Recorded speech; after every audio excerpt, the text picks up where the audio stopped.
How to add music to a post in Facebook. Hello guys, this is Atticus and welcome back to another tutorial video. In today's video, I'm going to teach you how you can add music to your Facebook post.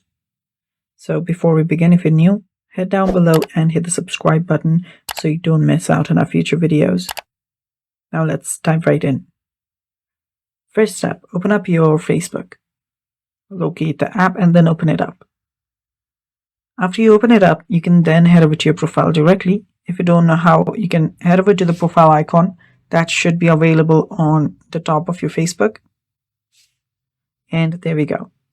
Now you will need to just head over here and then start making a post. So you can tap on this, what's on your mind. And from here you can choose photo/video. After you do that, select a picture or a video that you want to add. So after you select a photo, you can then tap on add music button that should be available right here.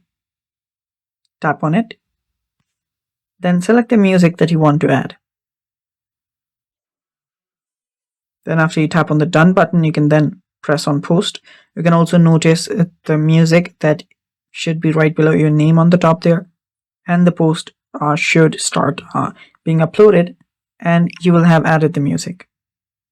And there you can see the music has been added. And that's it for today's video. Thanks for watching. Stay tuned for more upcoming videos and bye-bye.